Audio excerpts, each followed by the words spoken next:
Do you ever find yourself surrounded with clutter but not sure where to start? After 3 years as a professional organizer and countless client projects, I have learned the exact items that nearly every person ends up decluttering. In today's video, I am sharing the top 10 items that we declutter from client homes to create functional and peaceful spaces. My hope is that these items will kickstart your next decluttering session.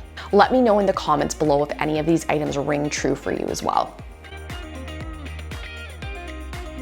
Number 1 are consumables, which includes anything that should be consumed, so eaten or used up in some way. However, oftentimes end up not being consumed and in turn end up just becoming clutter. So much bathroom backstock, so maybe it's toothpaste that you ended up not liking the flavor of and then it's just sat and become clutter. Dental floss that you know you should use but you never actually use it, so it just multiplies and starts to collect dust. We have a lot of like specialty gifted consumables. So like maybe some scented bath bombs, which were super thoughtful, but you will only ever take showers, so they are completely useless for you. Or maybe some homemade sauces that are really lovely. However, the person that gave them to you didn't know that you had diabetes and you're not able to eat them. Even just like chocolate and candy that's from 3 Christmases ago because you got a ton of it, but you really don't have a sweet tooth, so it just ends up in the back of the pantry. We also see a ton of pet food or pet treats. So again, probably just like a flavor that they ended up not liking or you had to change their food for their diet. Alcohol is another big one. So again, maybe it's an item that was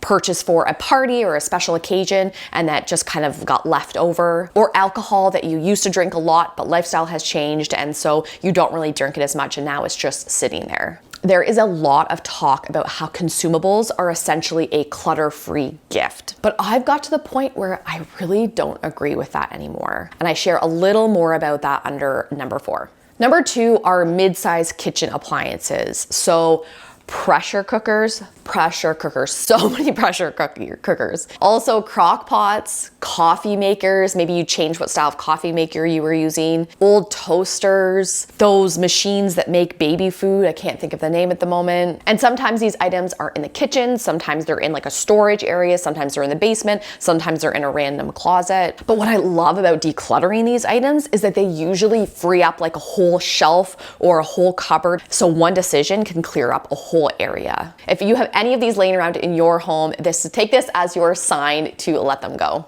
Number 3 is paperwork. It adds up so fast and winds up all over our house. Maybe it's school kids paperwork, kids crafts, mail. The amount of unopened mail we find is so much. Junk mail, old newspapers, old bills and invoices, greeting cards, random notes or like little lists that you've made. Oftentimes the reason we hang on to these is because they require a little bit of thought. Like honestly, it's tedious to go through. I totally agree. We also sometimes worry that we're gonna get rid of something that we end up actually needing in the future. But most commonly, paperwork becomes clutter because either we don't have a proper and functional user-friendly waste system or waste routine, and or we don't have a user-friendly functional storage system for the items that we are keeping. I talk about both of these in many of my other videos, and this is my top number 1 suggestion when dealing with paperwork and how to make it not become clutter. Number 4 are gifts. These are so tricky. I feel like such a Scrooge when I talk about gifts, but I see so many wasted gifts every single day. And like I mentioned in number 1, a lot of these are consumables, which we've sort of convinced ourselves are clutter-free, or at least I did for a very long time. We see this so often with teachers. Their students and parents want to spoil them, but so much of it end up being unused and or tossed. Some of you may see teachers now who at the beginning of the year, they give a little list that lists like all of their favorite things, their favorite restaurant, favorite store, favorite drink, favorite candy, and it is amazing. Our son's current teacher does it and I love it. So that I know when I get the end of the year, I can get her lemonade and there's a 99% chance that she is going to drink it because she loves it. And I don't have to waste time thinking, does she like Starbucks? Does she like Tim Hortons? Does she like the coffee shop around the corner from her house? Another gift example actually happened to me this week. I am going to a friend's birthday party this weekend and I wanted to take her a little gift. So I thought,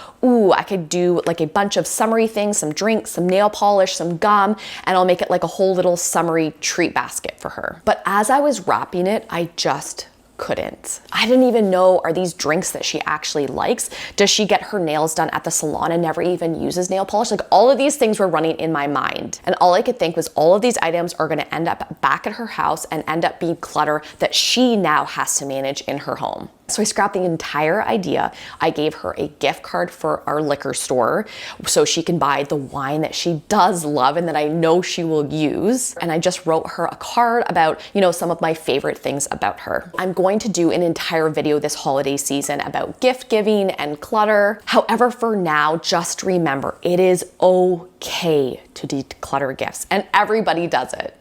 Number 5 are duplicates. So these are items that we maybe purchased because we forgot we owned the original thing. Maybe we couldn't find the original one when we needed it. A very common one are large kitchen utensils. So like spatulas, soup ladles, things like that. Knives is a big one. And this is a great category when you're decluttering to practice pulling everything out and reviewing all of it at once. Because it's usually a somewhat manageable amount and it's something you can do, in under 30 minutes. And it gives us a great overview of what we own completely. And then we can see what items we do use and what items we can let go of. If you start noticing items in your home that are duplicates, this is a great spot to start.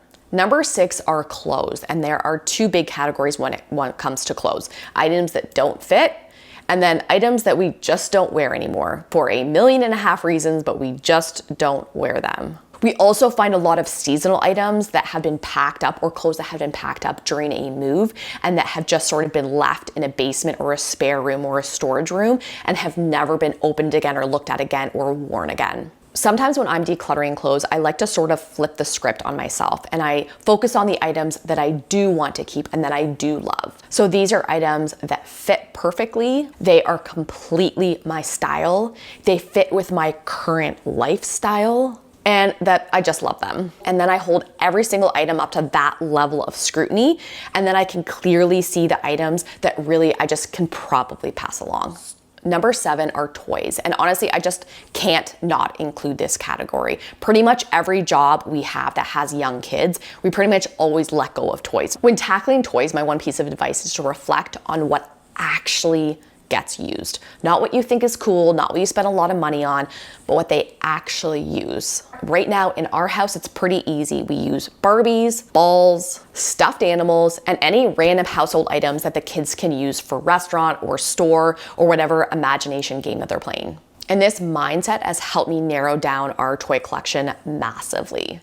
Number 8 are reusable bags, which honestly, I probably should have made number 1. I don't know what the rules are for bags in your area, but in our region, very few places actually provide plastic bags anymore. They have reusable bags. And so in theory, you buy the reusable bags, you keep them, and then you take them to the store every day. However, so many families struggle with this and then end up buying like 10, 12 new bags every single week. I have a video coming up where I share how many bags we own and how we manage them. However, for now, if you are bombarded with bags, one of the good places to take them is if you have like a food bank or any agency that has, services like that or products like that, they can often use them so that they can give them to their clients to carry their items home. Number 9 is linens and towels. Bedding, pillow slips, bath towels, beach towels, face cloths, hand towels, and blankets. And I know this category can be kind of annoying because for some reason, whoever produces sheets in this world just doesn't label the size. I don't know why. Why is every sheet not just stamped with like queen size, king size, single? I don't get it. Anyway, if you feel like you are overrun with sheets, this is another great category to pull everything out at once and review together. And remember to pull items not just out of the linen closet, because sometimes we'll have blankets in the basement or a spare room in the storage room or underneath beds, and decide what is keep and what you really use and what can just be go. Number 10 are things from a past life. So items that used to be a big part of our lives, but we no longer need or use. Maybe it's office clothing from before we retired. Maybe it's work supplies or work equipment that we brought home because we were working from home, but now we're back full-time in the office. So those items can go back. Maybe it's books that you used to read when your kids were really young, but you haven't read them in years and they're just collecting dust. Some of these items are keep and they're keepsakes, and that's wonderful, but oftentimes this category can be a bit tricky and emotional, so I don't necessarily suggest starting here first, but it definitely is a category that we tackle with so many clients. And the things from the past life can often include what I have called unfinished projects. And I have an entire video of that, which you can find right here. And remember, if you like this video, please give it a thumbs up and subscribe for more just like it. Bye guys.